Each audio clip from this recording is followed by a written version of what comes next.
we go. I think we're live. We're live. Hello, everybody.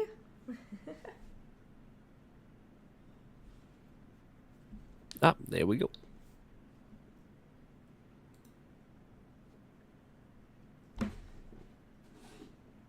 Hello, hello, hello.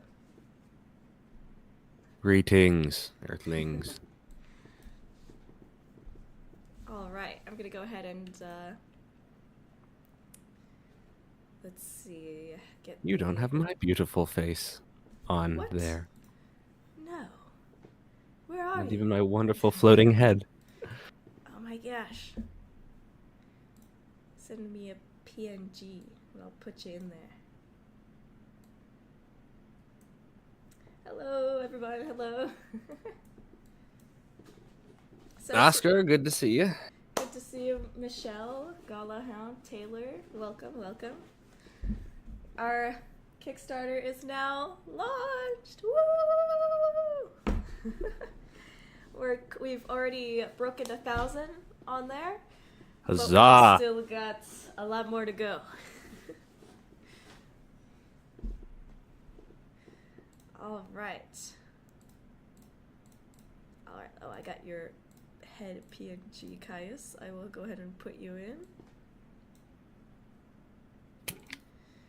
So, this stream will mostly be for basically questions and just talking about the Kickstarter, talking about the demo, talking about the game itself. It's going to be kind of relaxed. Of course, we're also going to be watching the numbers as they go up. And just having a chill time, hanging out. So, first off, I'm going to add Caius here. So, we've got 2 people in the chat right now. First, there's me. Hi, I'm Inkros. I'm the person that is directing the game. And then we have Caius joining us. And he is the lead programmer on this project. So, thanks to him, it was able to work. And Salutations, one and all. yeah. All right. I'll go ahead and add his little PNG image here so you guys can see that.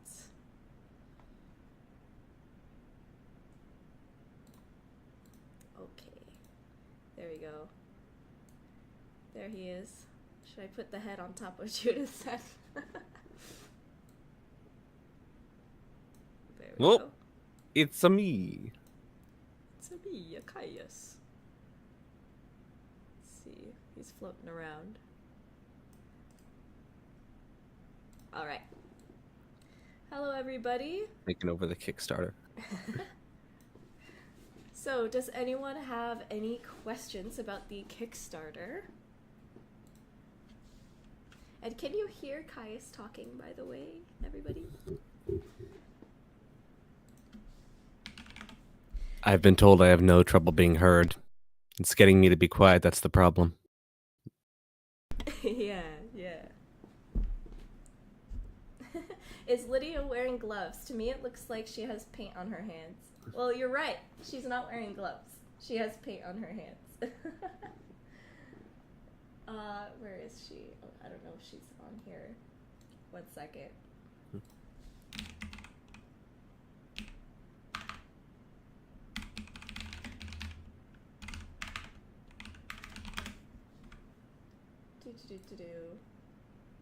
If we look at Lydia's model,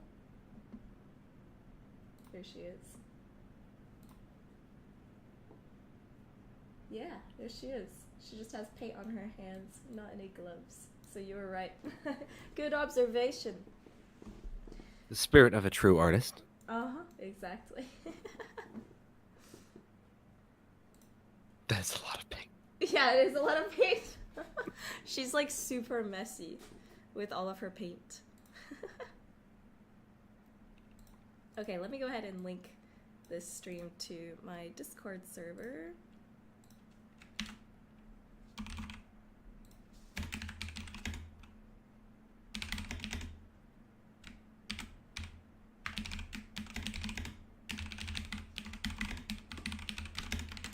Sorry, it's been a while since I've streamed, guys.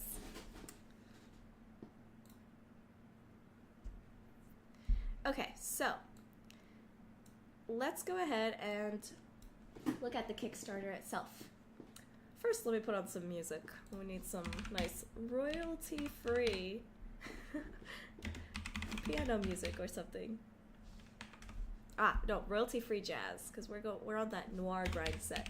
Thematically appropriate, of course. Thematically appropriate.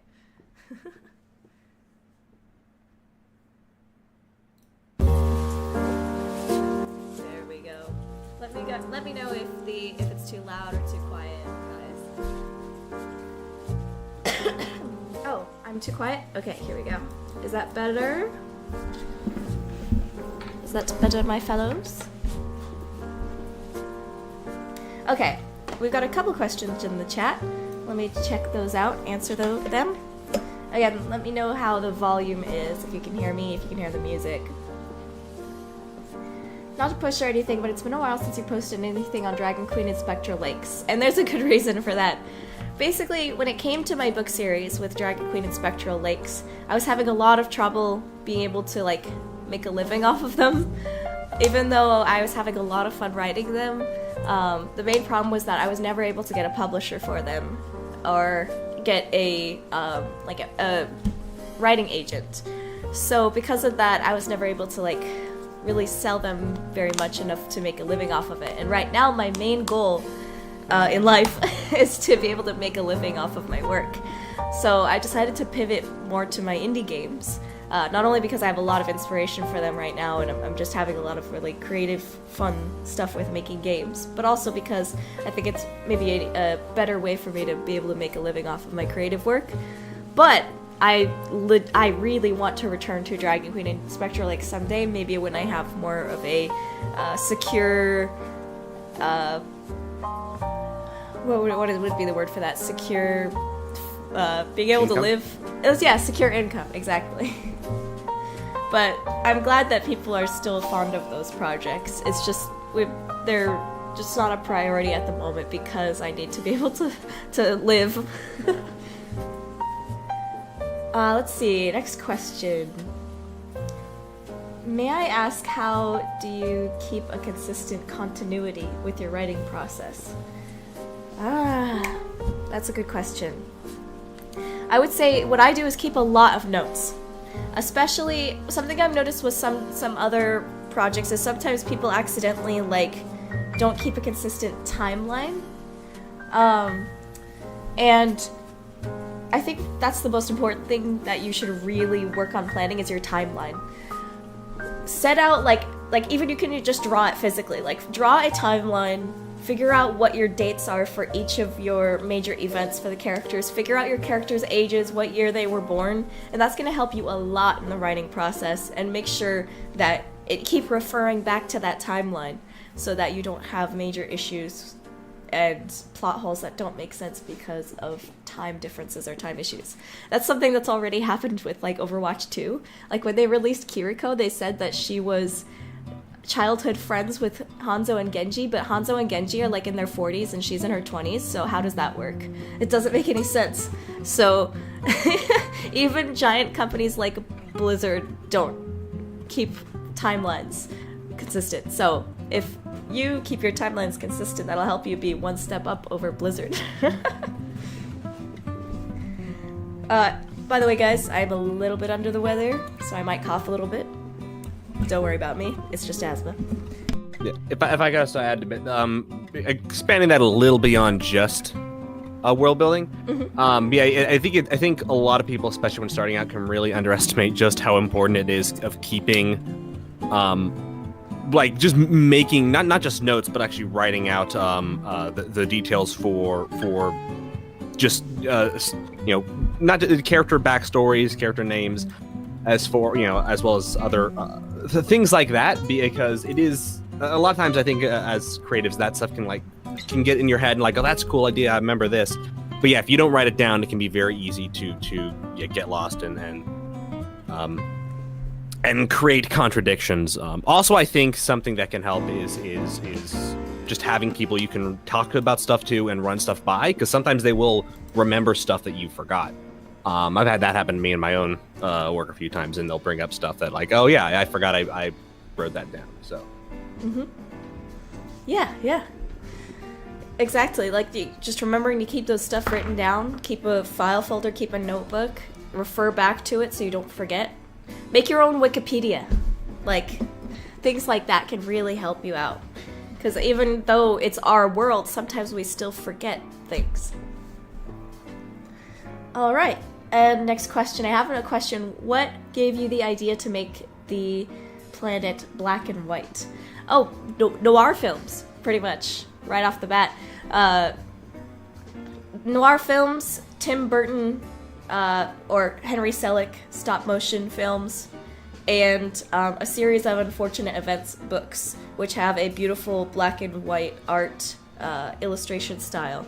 So, actually, looking here in our Kickstarter page, if you scroll down to the art style, it tells you a bit more about some of the inspirations for Noiramore Academy art style. Like a black and white style. It also talks about hand-painted texture style inspired by League of Legends. So we have some of that in there as well. We are now up to 1,273. Very nice. Thank you, everyone. Thank you. Let's go! Another question. Is your game available on Xbox One? Unfortunately, we are not planning for Xbox One release, mostly because a lot of Xbox One releases are also on Windows. And for us as indie creators, it would be a lot easier to just Windows. But we are planning to go to PlayStation and Nintendo Switch if we are able to get the development kits for those consoles. So the big plan is PC, Nintendo Switch, PlayStation 5.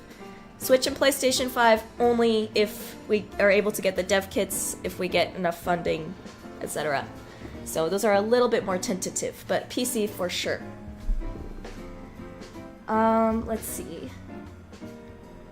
So Steam Deck as well is yes. pretty high priority for us, as it does open it up to a lot more people who have that ability to take it on the go. So yeah, Steam Deck's high priority. Yep, exactly.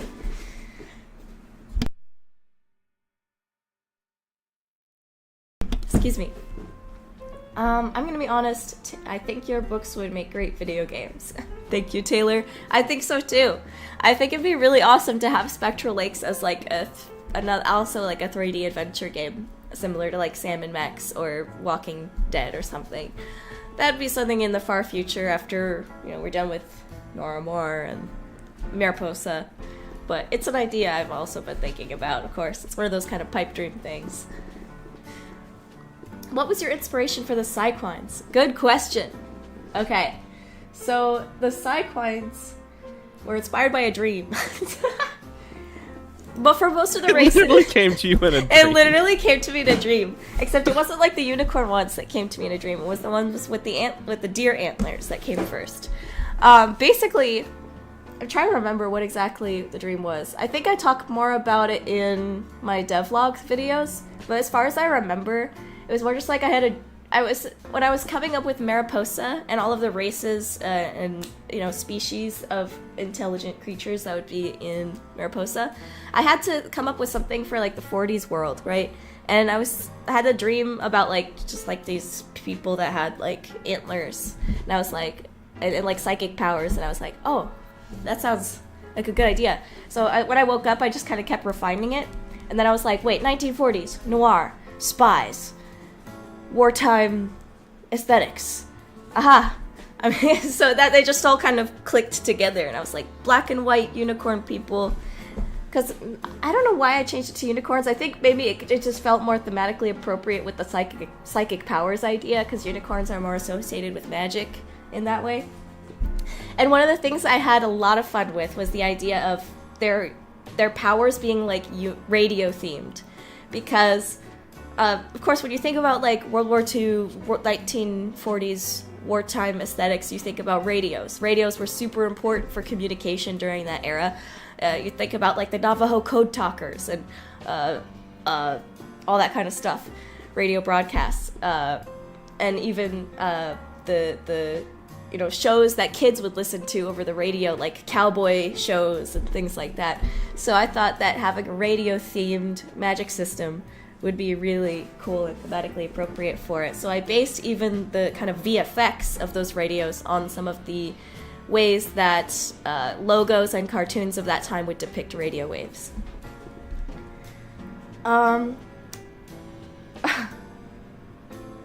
Oh yeah, Josh and I are great friends.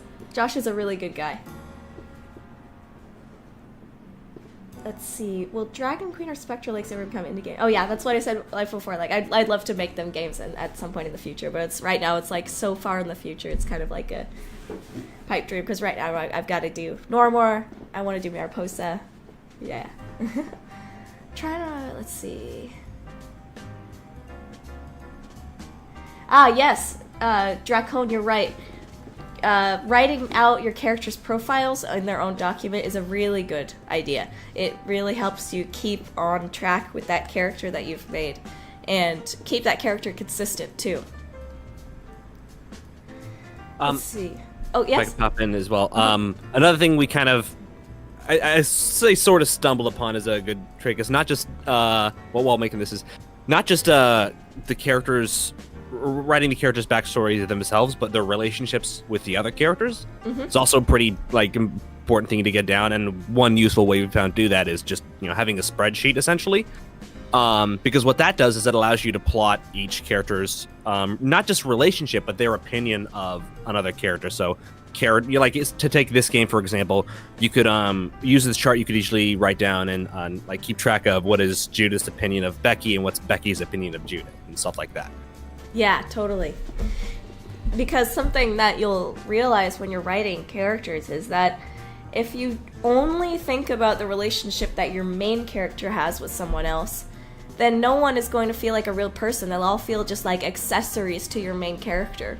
The side characters also need to have relationships with each other, or what thoughts that they have about each other, not just what they think about the main character.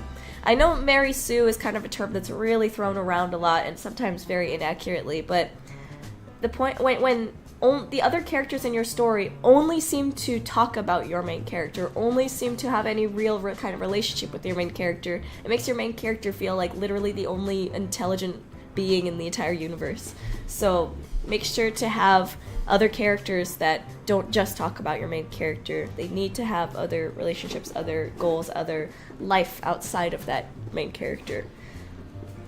I think it's especially in a video game as well, where part of the appeal is sort of getting into the shoes of this person living their life, and a part of that is the relationships they have and feeling like these are relationships you have as well, and you want those to feel believable.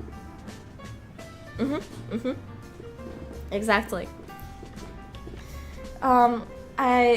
Let's see, Wasabi Pie. I finished the demo and I'm so sad because I'm hooked now. It was great. Thank you so much. Yeah. I'm glad you liked it. Thank you. And Hunter Daunted, as someone who's learning game dev herself, seeing the effort you and everyone else has put into this project really motivates me. I really hope that this Kickstarter goes well for you. Thank you so much. I really appreciate it. It's definitely been a lot of effort, that's for sure. So we're super glad to have everybody's support. Have you ever thought about doing what they did in the Avengers? Each character gets their own game, and then they all meet up in Mariposa and the Galaxy Man. That's kind of what we are doing. Who's gonna tell me? Yeah. Pretty much that's not even a secret at this point. That's pretty much what we're doing. The Fantastic Kitty Roo, which was our other game that came out 2 years ago? 1 year ago? 2 years ago. That was kind of the origin story for Kitty Roo, who will be an adult and a major character in Mariposa and the Galaxy Man. And the same is said for Judith right here. This game right here, Noiramore Academy, is basically the backstory for Judith Hovern, who will also appear as an adult in Mariposa and the Galaxy Man. We have a couple other ideas too for other games for other major characters, but we would like to hopefully work on Mariposa after Noiramore Academy. But it's all going to depend on funding and support, all of that good stuff. But as for Noiramore, we're hoping to get as it shows here, at least $40,000 to get started with the game, because it's going to be pretty in-depth type of thing. I would say the idea is having it be a big school, potentially 6 hours of gameplay. I think the demo is... I've seen people complete the demo in maybe an hour and a half. And the demo would be like day one. Anyway. We'll get more on that detail stuff later. Let's see. Looking at the chat. People... Let's see. I've suggested in the comments a few times that each of the Cyclone variants could focus on different sorts of magic specialties. For example, I've suggested the Ram Goat variant have defense type. Well, you're right about that. If I think in my devlogs I talk more on this a little deeply, that each of the species do have different like bonuses, minuses on different sort of stats, as it were. If we were talking about this in like D&D terms or RPG kind of terms, the unicorns I think are the most kind of magic oriented, or one of the most magic oriented, but they are not like the fastest or the strongest with their spells. They're kind of more variety, I suppose.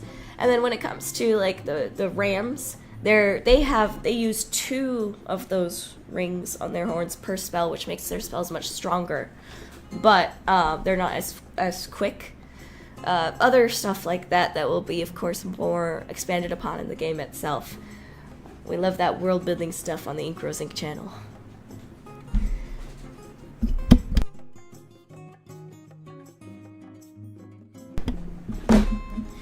Let's see. If your game gets a movie, who do you think should play your characters in live action? I have no idea. I don't think about that. I don't know actors' names. Let's see. Chris Pratt will voice Judith Hovern. Perfect. And The Rock will voice Lydia Cabrera. Thank you. It'll sell a Tom million Holland will voice Gina Wendigon. Anya Taylor-Joy. This is probably a $600 idea right here. Yes, exactly. All right, so let's go ahead and look at the Kickstarter itself over here. First off, we've got the beautiful trailer. If you haven't checked out the trailer on my YouTube channel, you should really go check it out. It's really cool and really spooky. Very nice. And next, we have the story. So you can play the demo here. There's a big, easy button to press. And then right here is the download demo button if you'd like to try it out for yourself. Then here we have the story. Here's the kind of plot line or log line of the whole thing. On the cold planet of Noives lies a school with a dark and storied history called Noiramore Academy. Judith Hovern, one of the talented students attending this institution, is a troubled but wickedly smart student who has an interest in discovering the forbidden secrets of the school. When one of the new teachers is violently kidnapped during the night, and Judith is the only witness, she must use her wit, powers, and puzzle-solving skills to illuminate the identity of the culprit and save the school. Noiramore Academy is a 3D puzzle adventure game. Solve brain-teasing puzzles, explore the storied halls of the school, talk with interesting characters, and unlock the secret of the mystery plaguing the school. Yeah. For gameplay, it's going to be third-person exploration around a dark, gothic old academy. You have brain-teasing puzzles to unlock the secrets of the school. Branching dialogue systems to discover the hidden pasts of your suspects. Side quests to deepen the story with tones ranging from humorous to horrifying. Mini-games to further immersion, including fencing, gardening, dog feeding, jump roping, and more. You can rotate and interact with items in 3D, as well as combine them to create new items. So, art style. Noiramore Academy is heavily influenced by the aesthetics of 1940s noir films, Tim Burton's creations, Double Fine's games, and the art of Brett Hellquist, who was the artist on Series of Unfortunate Events book series. We went for a unique, mostly black and white style that only uses color for lighting or emphasis on key areas.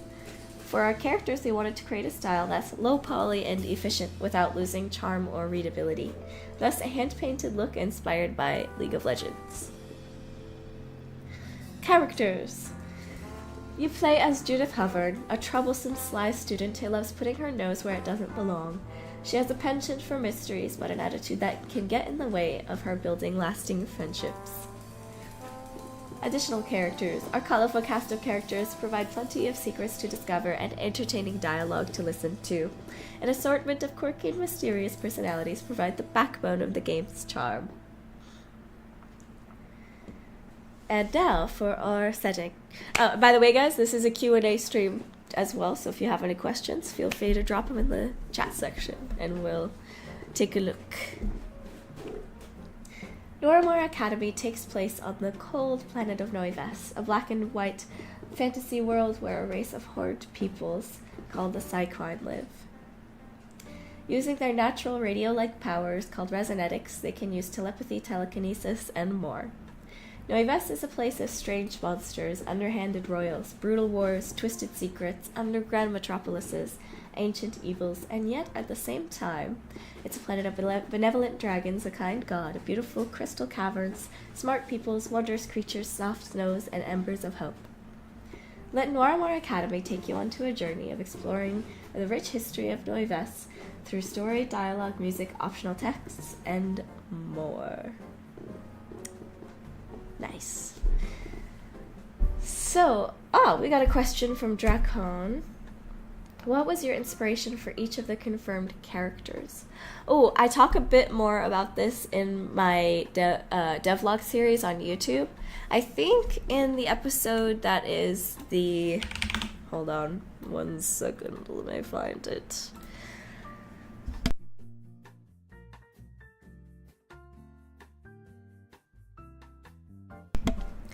Let's see, the devlog that is...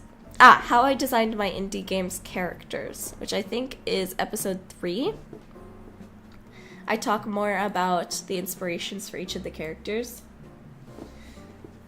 But there are some new characters that were not in that video. Characters that I didn't have the designs for yet, but now their designs are finished. So I will show you those real quick. Scrolling through Instagram. Haha. Okay. So this character, his name is Mr. Faverge. It's French. I don't know the exact pronunciation off the top of my tongue. My apologies. I'm assuming it's like Faverge. Favel or something. Anyway. He was inspired by, like, Victor Frankenstein sort of look.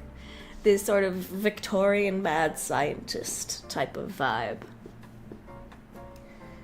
And we also have the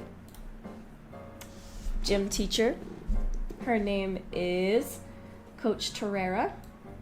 And she was inspired by, like, bullfighters, and as well as Spanish flamenco dancers. So I looked up kind of like Spanish fabrics for her sash inspiration. She's the gym teacher. She also teaches fencing, so I also gave her a little rapier sword. But her clothes were also inspired by gym wear of like 1940s to 1950s women. So kind of these 50s gym pants and shirt. So we're kind of leaning into 50s a little bit, but I also saw 40s outfits that looked a little similar to those too. So kind of blending a little bit. Because I felt like this sort of silhouette really fit her character a lot more. And then also we've got the plush maker daughter, as it were. So if you notice, she is seemingly related to another character from the Fantastic Kitty Roo, so we'll see more about that in the final game. Mysteries. She's obviously inspired by Gothic Lolita fashion.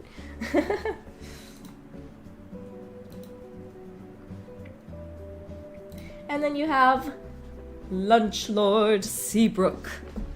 He's not the lunch lady, he's the lunch lord. Because he's a guy. So he is a former Navy man.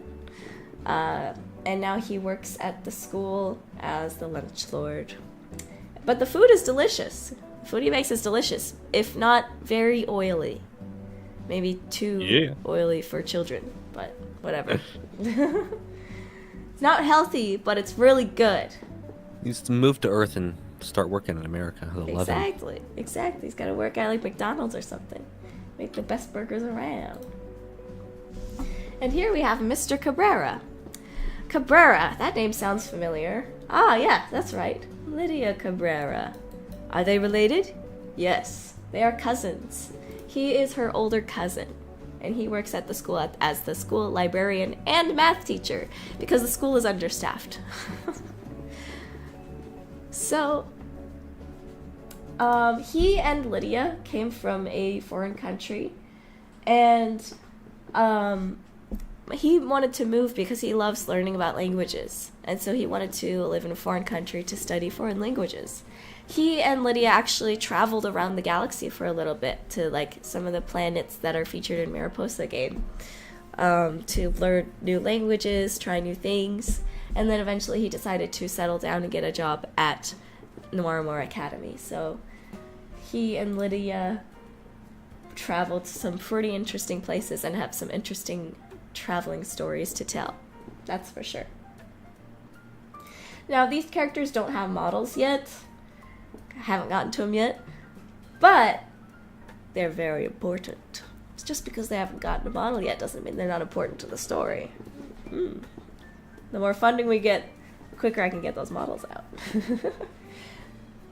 Anyway. I have to ask. Who comes up?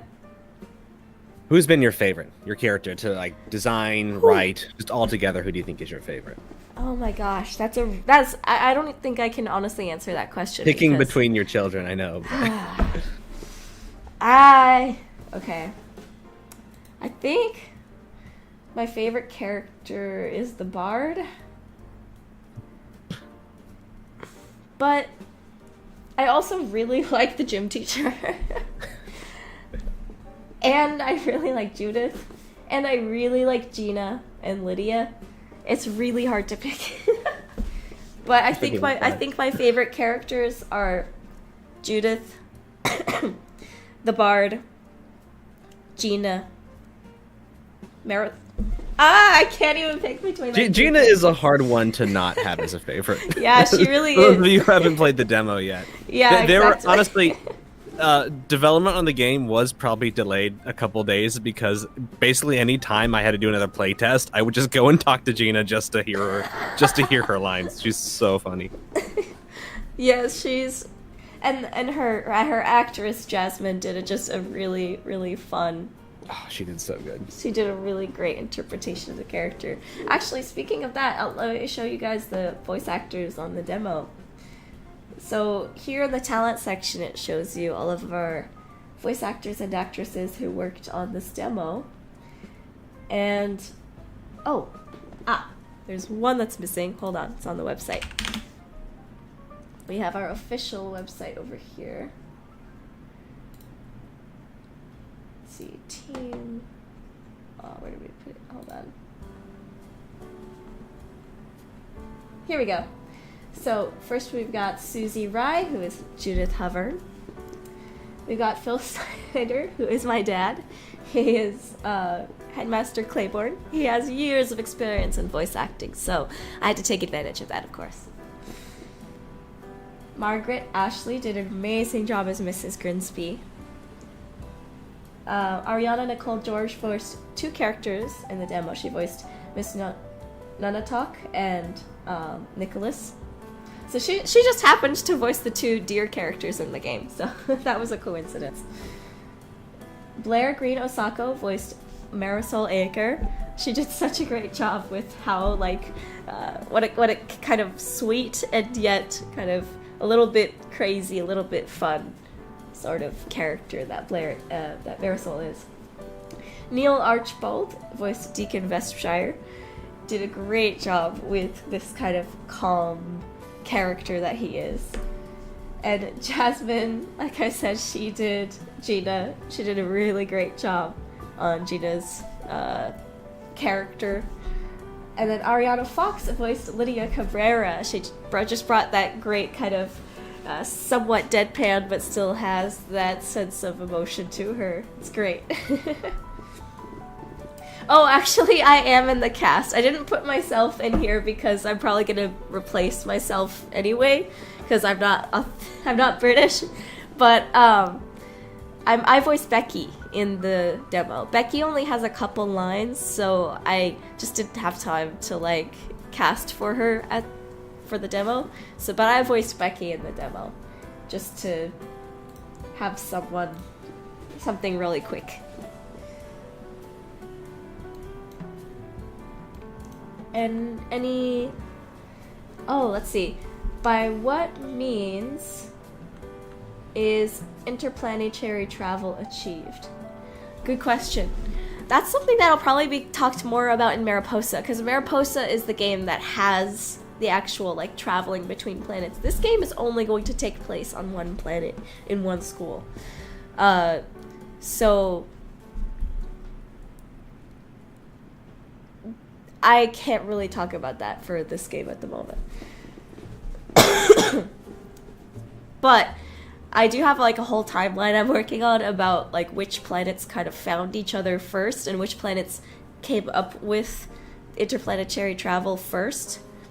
I believe it was the dragon planet, the 1950s dragon people planet that was the first to start first contact with Earth, I think. And then maybe the 1990s planet. I haven't talked about some of those planets yet, so I can't talk about them yet, but I believe the current idea I have is that it was the 1950s dragon people planet that was the first to achieve like full-on intergalactic travel, and Earth around the same time, maybe.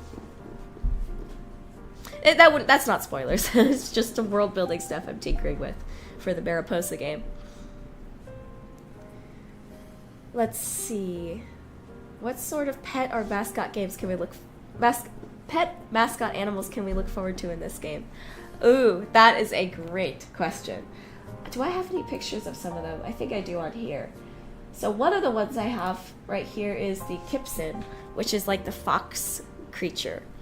They are a little like parrots. They could whisper telepathic wave transmissions they hear with their second pair of ears, which can detect like the radio wave transmissions.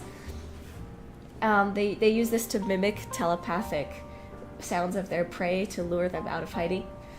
Sometimes they're called secret spillers due to listening to secret conversations and repeating them. They're the subject of many folk tales due to this, and their biology was the basis for the transmission hijacking technology used in this world. Also, there is some other creatures too. I don't know if I have like pictures of them. There are dragons on this planet, but this is just a mascot version of a dragon. So this is not what they actually look like. They're much more giant and regal and cool than this cartoon depiction. This right here is the book sprite, and you'll be able to actually meet them in the demo and talk with them a little bit.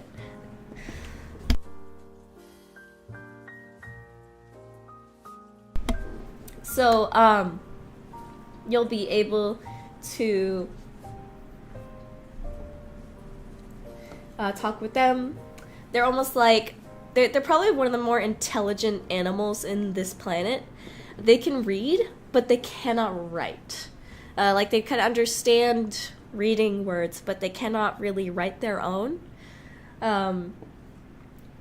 and they're really like curious and intelligent, but they're not like human level intelligence. We also have other creatures like the cave hounds. I don't have the actual creature model of that in the demo yet, but there is a statue of one in the demo. I don't have a picture of it quite yet, but in the demo you'll be able to see, you can see kind of here in the background of this video, there's a statue of a cave hound.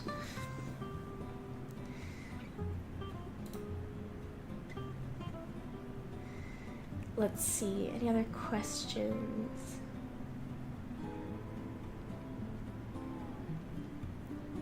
Oh yes, you can download the demo on Steam. The button is right here. I don't know why they moved it. It looks like they moved it. I think it used to be like right here on the page, but they've put it here. Yeah, I was wondering that too. I felt like they may have moved where the demo was, but yep, it should be there.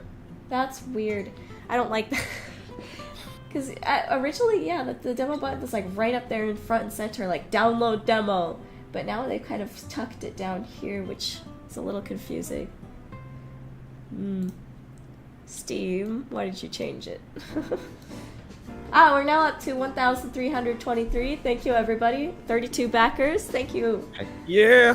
I will say, guys, too, if you have any like Discord servers or other communities, places or people in real life that you know that you think would be interested in this, definitely share it with them. Let them know, free demo, all that stuff, because we're really excited about this project.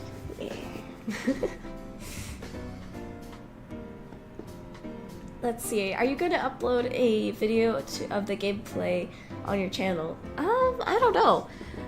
I feel like I kind of want people to play it for themselves first before I do that. Maybe maybe next month or at the end of this month I might, but I've already reached out to a lot of different people who are going to be uploading their own gameplays. So if you want to watch, if you're like unable to play the game, like if your computer can't handle it or anything like that, I would encourage you to like look up Noiramore Academy on YouTube or Twitch, because a lot of people are going to be playing it, and you'll be able to see any gameplay from there if you're interested.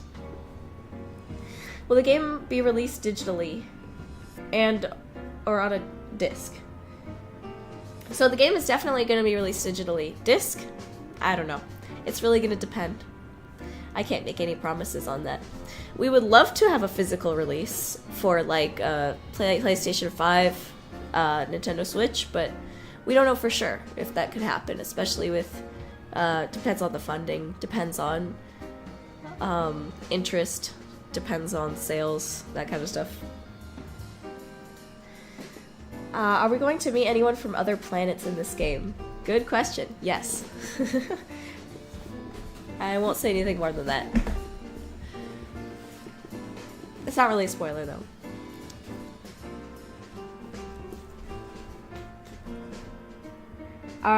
Was Becky's hair inspired by Cruella de Vil? No, actually. She was actually inspired by... Can you even see it in the camera? No, you can't. She was inspired by this doll I saw that was from this doll line called, like, Shadow High. And one of the dolls had, like, split white and black hair, and I was like, oh, that's a cool idea.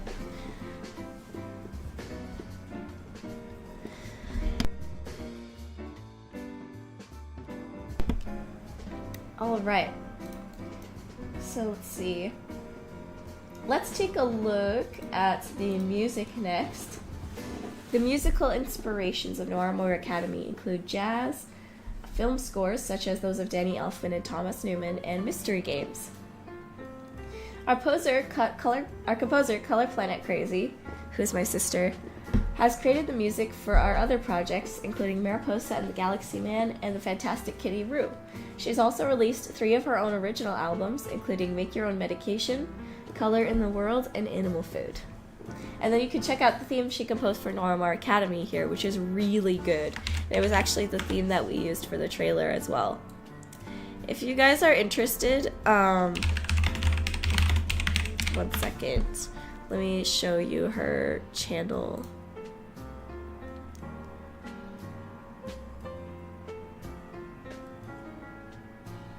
Okay. Here's her channel.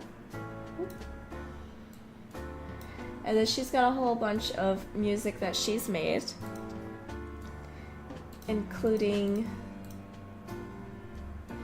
this music video she made last month. It's really good.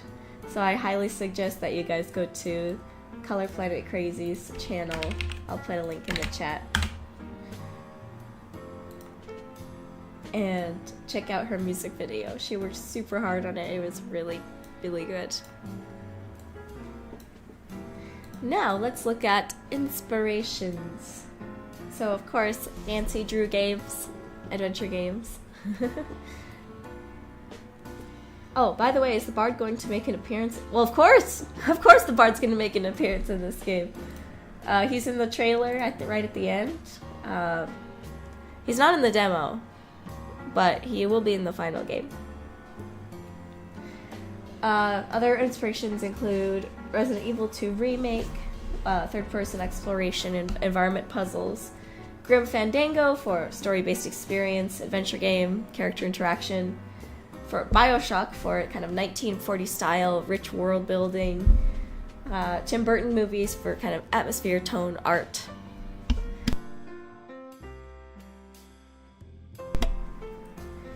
And then for our rewards! So of course, one of the biggest things to talk about for a Kickstarter is the rewards. So this chart kind of goes into like everything you get in each tier. But you can also look at this, which is kind of more easy on the eyes. The Book Sprite tier is the first tier. Name and credits, wallpaper pack, Discord backer roll. That one's at the $5 tier. We've also got First Year Student, which is a digital game copy. Now we have two versions of this. We have Early Bird and we have First Year Student. So Early Bird is only $15, but it's limited. So there's only 400 copies of the Early Bird. And then once those are sold out, the only other option is the $20 full price First Year Student tier. Then we have Student Club Leader, which is $35, and it has a digital art book download and OST download. Student Council Member has all prior levels, plus the backer exclusive rapier and backer exclusive dorm room decor, and that's at $60. So what those are is going to be like special exclusive decorations and an exclusive like skin for the sword that you'll use in the sword minigame. And the designs for those can be kind of like decided by the community as the Kickstarter goes on. So I'll like make different designs for those, and then the community will vote on which designs that they want for the exclusive stuff. Same thing goes for the backer exclusive Judith outfit. That one will be voted upon by the community of backers who got those tiers of which outfit they would like to have for the exclusive outfit. And that class president tier with the exclusive outfit, that's at $85. And then student tutor, this one's exciting. You get to be beta tester for the game. So you get access to some beta builds as we go and give us some feedback on those. Next we have the student teacher tier. So you get to have a beautiful Noiramore Academy poster to hang on your wall. And that poster is kind of up to your choice. We have several different designs, so you get to choose which design that you'd like to have. Then we also have the teacher level, which is at $200. And that one is, you get a Judith Hovern acrylic standee. So it will kind of look like this. This is a one from Final Fantasy 14. It'll kind of look like this, where it's like the Judith Hovern character here. And then it'll be an acrylic stand. You can see kind of a mock-up here of what that will look like.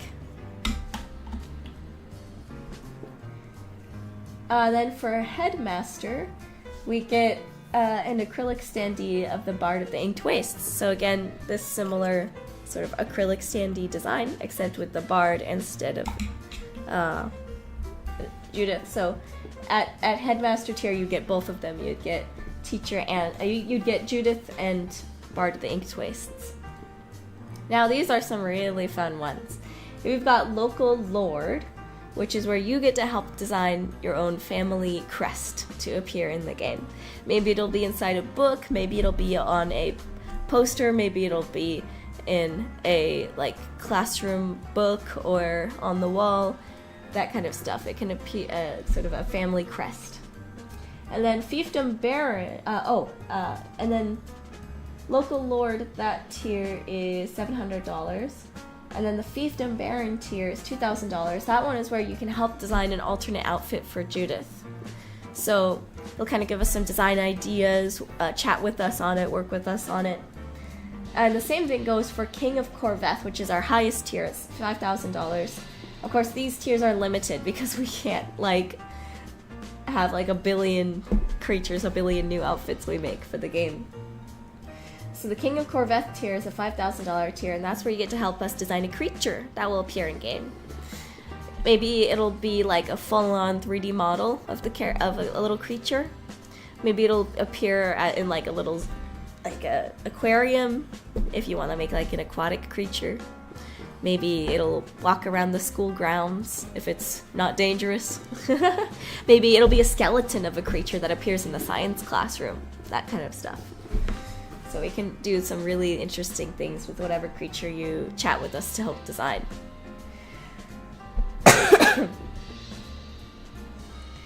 So let's see, where are we currently at? We're currently at 1,373.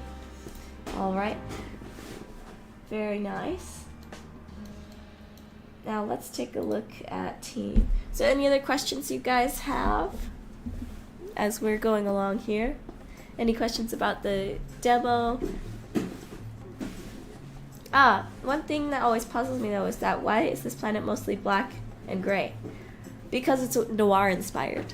If you look at the art style section of the Kickstarter, we're talking about 1940s noir films idea. This idea of the mystery of noir style. And it's also inspired a lot by graphite drawings or kind of black and white drawings used in books.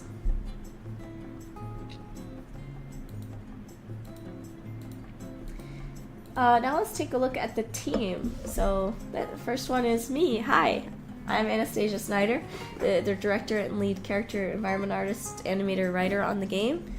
And then in the call with us here we have Caius Nelson. Say hello. It's me. Wah!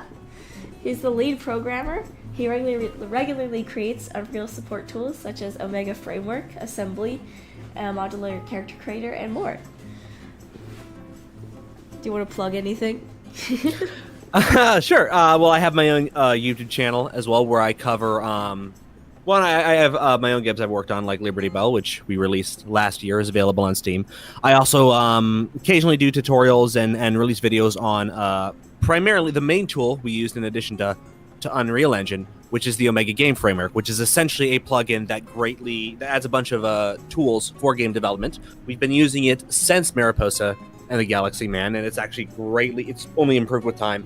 Greatly been able to accelerate our development process. It's allowed us to accomplish so much as what's currently just a 2-person team. And that's I have some videos on that. That's totally free. It's available on GitHub. The links will be through my YouTube, I believe, maybe through my Twitter as well. But yeah, if you want to go ahead and go download that, you'll have access to a lot of the exact same tools that we used for developing Noiramore Academy.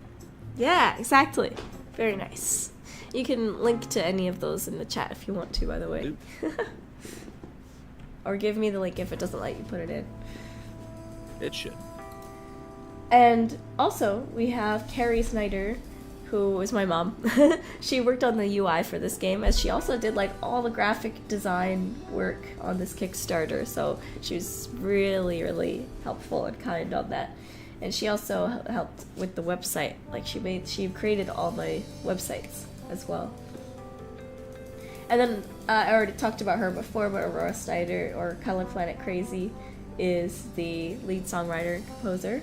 We also had one guy as well called Jacob Ryman. He worked on the theme for the classroom introduction cutscene. I believe he is tagged and linked on my Instagram posts as well. Now for our previous work, we have a fantastic Kitty Roo. which is a kind of a small rhythm adventure game that we crafted together on, and that's on Steam right now. That's a full release. And that is set in the same universe as Noiramore Academy and Mariposa. So if you're interested in the universe of this game, you can check out the Fantastic Kitty Roo. And then of course we have Mariposa and the Galaxy Man. This was a platformer game demo that we created, which we want to make a huge full game at some point that will take all these kind of planets, all these universes that we've made in our other games and put it together to this big galaxy-spanning platforming adventure. Very inspired by games like A Hat in Time, Psychonauts, Mario Galaxy, all that good stuff. And of course, we also have Liberty Bell, which is another kind of small-size game. This one is like PlayStation 1 inspired. PlayStation 1 or 2? 1, right? Caius? Caius? I thought I was unmuted. Yeah, like PlayStation 1 and 64. I believe that was around Dreamcast as well. Mm-hmm. But yeah, definitely that era of game graphically. Mm-hmm. Very, very much like a small. You get a because it's short and portable. You play it once, you have a good time, or more than once. You can, but oh, the demo is right here. Steam is annoying. They moved the demo button. The demo button is here now. It's right here. Steam is annoying sometimes. We love Steam. Please don't the 30% right. We love Steam, but they changed where the demo button is, which is sometimes crazy. Make us like that joke. So it's right here. If you want to play the demo, it is totally out now. Oh, and Caius has his YouTube channel. I'll go ahead and post to you guys here, as well as the GitHub for the Omega game framework if you want to use that for your own Unreal Engine projects. Yeah.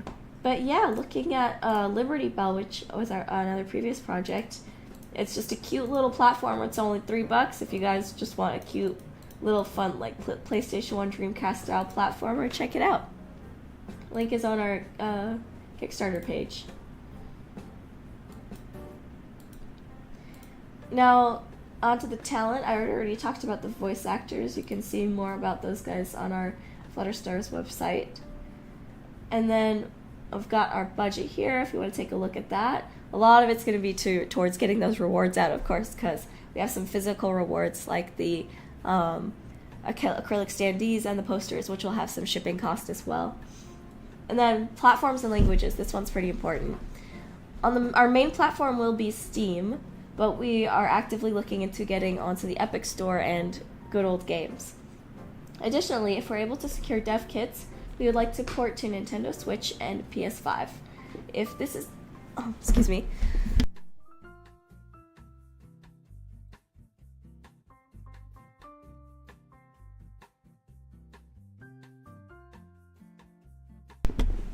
If this is the case, the backers will be able to choose which digital version they would like to receive.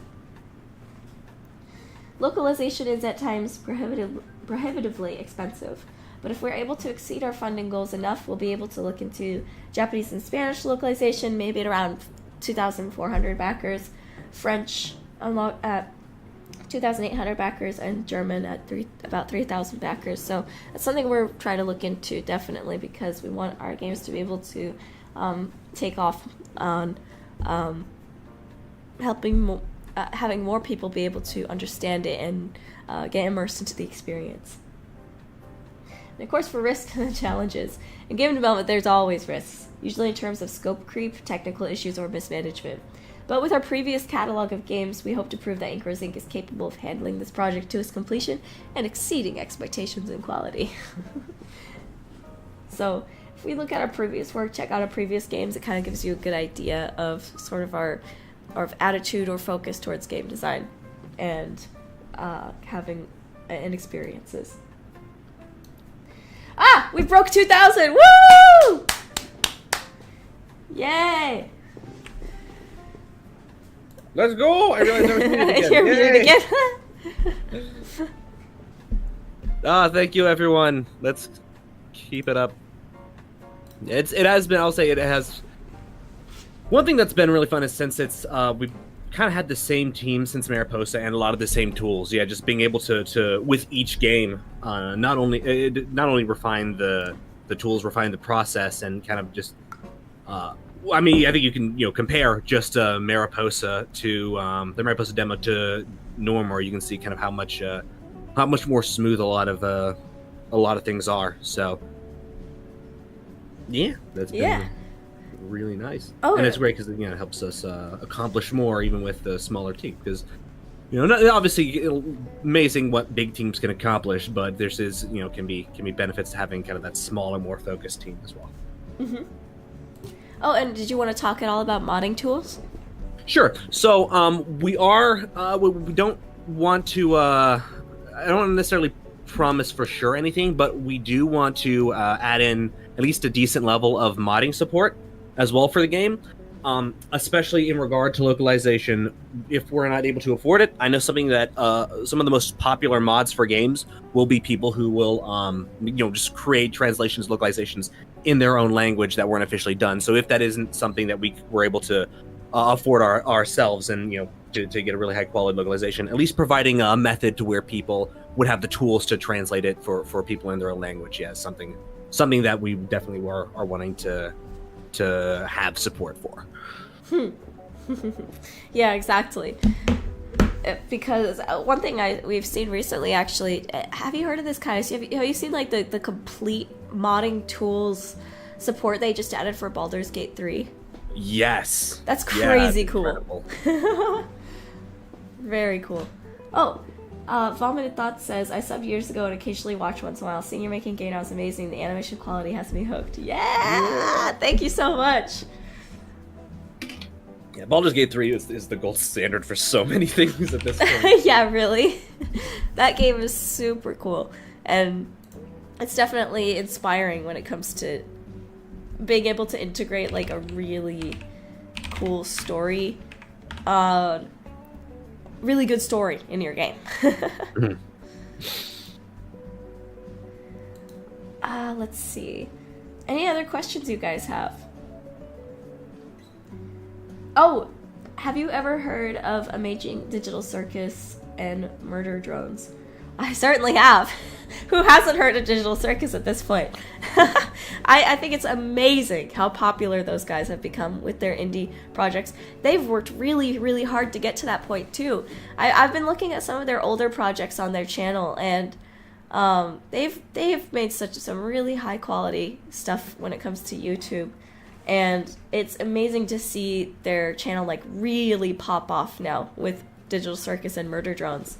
The first project I watched from them was Digital Circus, but I'd been following Gooseworks for a while at that point, as well as, is it Kevin Turner, the lead animator on the project? I'd been watching his YouTube channel for a while before that. So because I saw both of them were on Amazing Digital Circus, I was like, oh, that's interesting. I gotta check that out. These guys make really quality stuff. And so I checked out Digital Circus' first episode. It was great. And recently I checked out Murder Drones as well. I watched through it all, and that was really fun too. The guy who worked on that, he was the one that did that pilot I saw a while ago, the Wild West pilot. I don't remember what the name of that pilot was. It had like a spider girl who was very similar to like the Murder Drones design, so I was able to tell like right away it was the same creator behind it. So it was really cool seeing him be able to get his own little show on there too. But those stories from those guys, the Glitch channel, that's really inspiring to a lot of indie creators out there. So it's amazing seeing the success that they've had. Yeah, and I found out just a little fun fact recently. I think the latest UnrealCon that Digital Circus is all made and rendered in Unreal Engine. Yeah. Actually, Unreal Engine, they got a grant to make their MetaRunner series. Their MetaRunner series was, I think, about 3-4 years ago. So that was all done in Unreal Engine. So they've been working in that engine for like all their shows, I think. Yeah, because that's one thing that's been really nice is Unreal is really, and one thing that's helped us a ton on Noiramore Academy and getting that level of polish up higher is they've greatly improved their in-engine animation tools and being able to create like programmable procedural animation. We were able to utilize a lot of that on this project, which allowed us to save tons of time. We can create a lot of good-looking animations a lot more easily than having to than we were kind of able to do a couple years ago. Really impressive stuff. Oh, vomited thoughts. Are you in the path of the hurricanes? Seriously, watch out. Wishing the best for you on that. This whole thing is really insane. Yeah. And obviously, of course, like if especially in those situations, but even not, like, you don't need to feel like obligated to the board. Just being here and giving us your support, we greatly appreciate it. Yeah, really. So I wish you the best on that hurricane stuff. Seriously, stay safe. That whole that whole thing is just crazy going on right now. Especially if you guys are in like serious situations right now, please do not worry about donating at all. Just get it to a safe place and play the demo. That's free. When you're safe. When you're safe, yeah. Just get out of there if you can. Find a safe area. Whew. I've been through a couple hurricanes here in Texas, but it hasn't been nearly on the level as what's going on in Florida. Stay safe, Florida bros. Stay safe, Florida bros. Definitely. I think it was Harvey that was the one that caused a lot of issues in Houston a couple years ago. But with Houston, I don't think we really get a lot of like wind damage as much. It's more like flooding because Houston is like a really flat city. And I think it's also like below sea level, and it's super filled with concrete, so there's not a lot of drainage. So Houston floods really easily. But thankfully we're safe from the current hurricane going on, but Florida is in serious problems area right now, so God bless you all. Seriously. Yeah. Okay, good. You're on the direct path. That's great. Spot Art Rat says, loving your stuff, your game spoke to me to my bones, and when I researched your channel, I fell in love with the story. It's blessed how you always pull through on your stories. Thank you so much, Spot Art Rat. And I can't wait to see your guys' stream on that. It's gonna be awesome. Oh yeah, I was not here for the May hurricane. My family had to go through that. Thankfully, our house is okay, though, from that. But there was, like, torn up fences, torn up small trees, branches that fell down.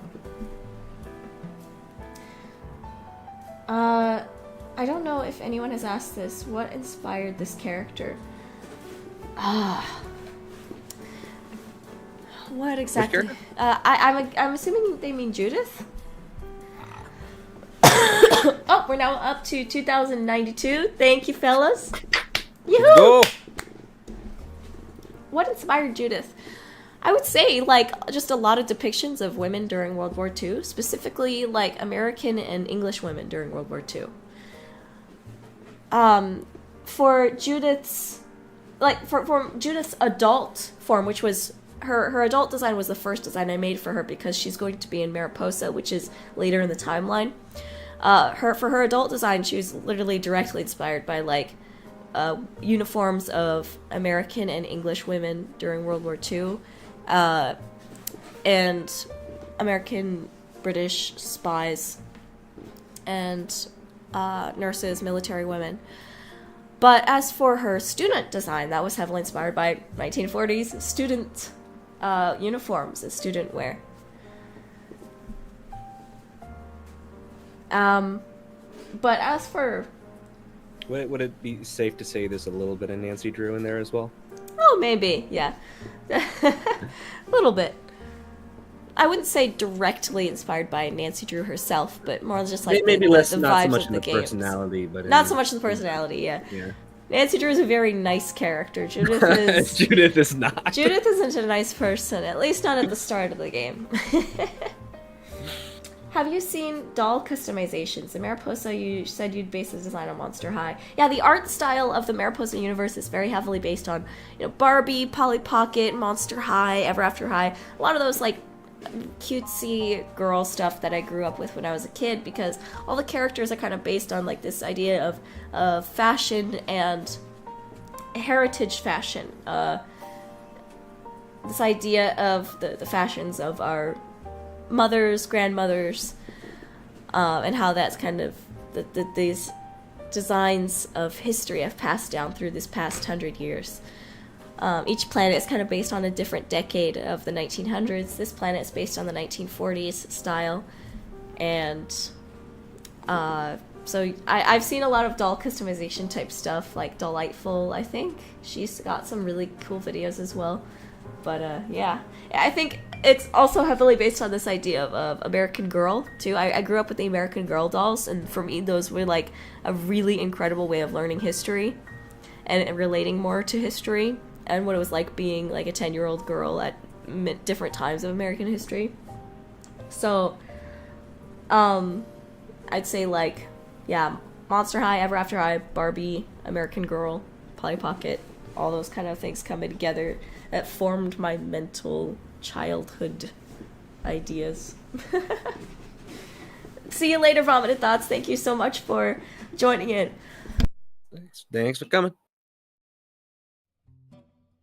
And the work on your channel is really cool too. Of the Five Nights at Freddy's stuff. That's really awesome. Stay safe.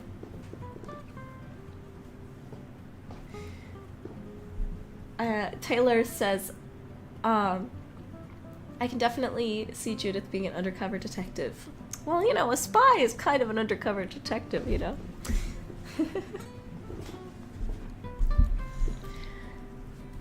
Any other questions as we go in? Because I think we're probably about to start wrapping up here. I'll toss one I noticed out here. Oh, yeah. Taylor also asked, do you see your characters getting plushies? Oh, I think yes! we both at least would love that. I'd love to do that. I'm someone who loves merch. Like, I mean, you can't really see it right now, but like, my room is covered in merch. I love merch. So I want to make merch that I would like for everyone. Stuff that's high quality, stuff that's really cool. I want to make acrylic standees like these. I want to make, like, this cool stuff. Actually, one second. I have some merch that I already have made that I want to show you guys. One second.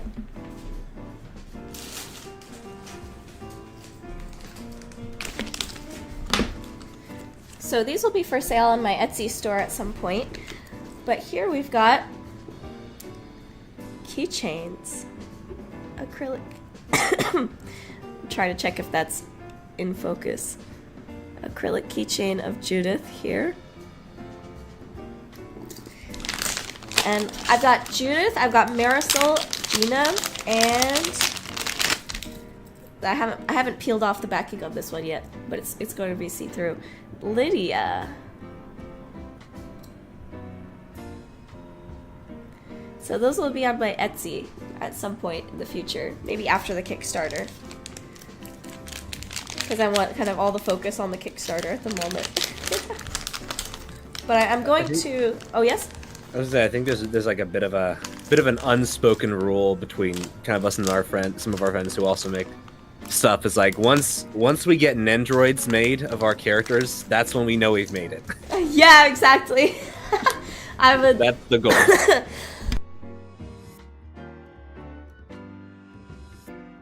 Excuse me. I would love to have them as Nendroids. Oh, I've got a Nendroid right here. Looking cool, Joker. So if we got a Nendroid in one of my little characters at some point, that's like Kaya said, that's how you know you've made it. That's how you know. Like Digital Circus, they're getting a Nendroid of Pomni, which is super cute. Actually, I just ordered a Digital Circus little statue of Pomni, the little animates statues they have for. I want to get a Murder Drones one at some point too, but I have to be careful with budget. And Oscar, you are right. That is a plushie of Lackadaisy's Ivy Pepper. One second.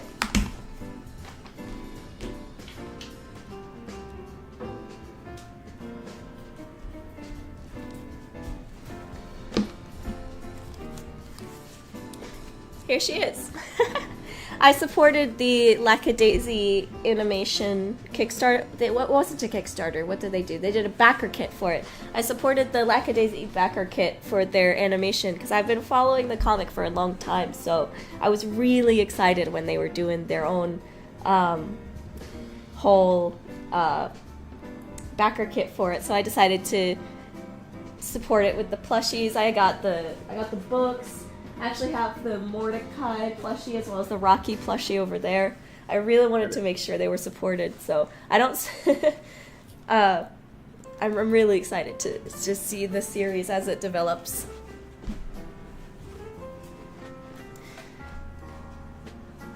Let's see, have you thought about making it chapter-based so you don't have to focus on making one big game but focus on one part of it? Honestly, no. I feel like chapter-based is really hit and miss. Hit and miss. Sometimes it works, like, seems to be working pretty well for Poppy Playtime, but other times... Sorry. Yeah.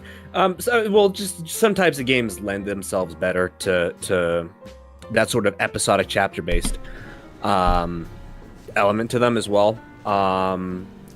But they kind of have to be designed with that. I guess this is more my opinion. I think they kind of have to be designed with that in mind from the get-go, because you're having to know how to break stuff up and create a satisfying experience on its own. Well, you don't want your audience to feel like they were, gypped, I guess, for lack of a better word. And you want people to enjoy enough to where they keep coming back as well. So it kind of has to be designed from that from the start. And this is very much designed as a complete experience. So it probably wouldn't work as well. Yeah, exactly. Definitely. Thank you, Eileen, for coming. I hope you have fun with the demo. Oh, we are now at 2,107. Woohoo! Thank you to our 37th backer. And Spot Art Rat asks, are you going to promote at conventions? Yes, actually, I have 2 planned for this month. I'm going to go to the Houston Arcade Expo this weekend to promote the Kickstarter. And I'm also going to go to the, what's it called? The Unusual Fest, I think. The Strange and Unusual Fest, which is kind of like a Tim Burton themed art festival, which is perfect for this game because it's very Tim Burton inspired. So we're going to be heading there in November. And I think we're going to probably wrap up a bit now. Do you guys have any last questions or anything like that before we head off?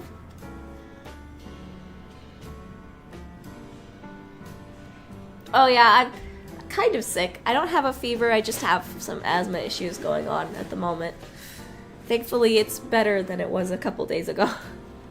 Well, admittedly, we are both pretty exhausted from trying to get everything ready. Yeah. It's a satisfying exhaustion, though. But, yeah. I think we're both ready for at least a little bit of rest. Mm-hmm.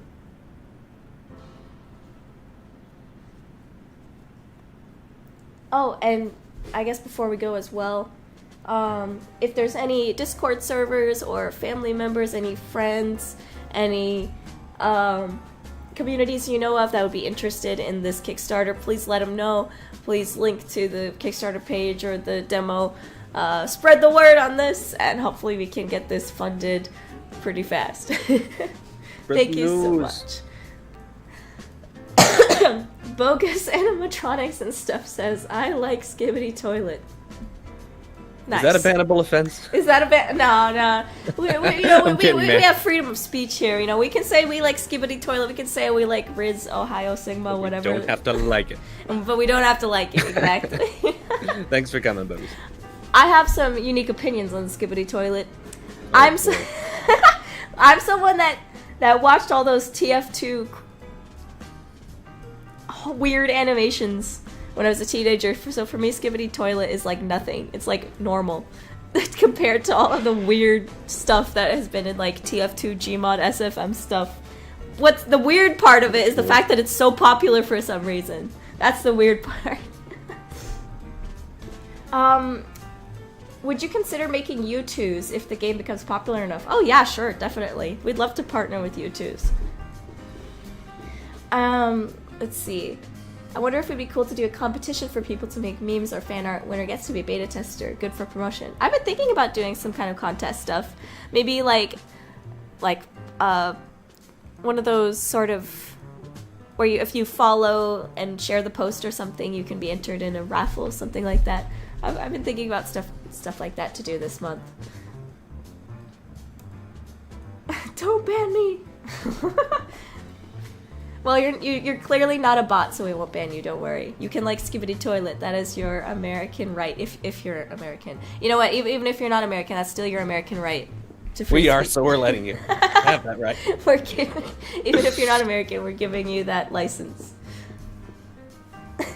All right, thank you everyone for coming today. We're gonna go ahead and check out, and have a great day. Play the demo, see what you think. If you have any questions about the demo, we have our Discord server. Let us know if you have any questions. You can DM me on Instagram, DM me on Twitter. If you're stuck at all, let me know. And that's gonna be it for now. Please support the Kickstarter, or if you can't support, that's completely fine. Share it with someone you know. And thank you so much for coming today, everybody. See ya. See you, gang.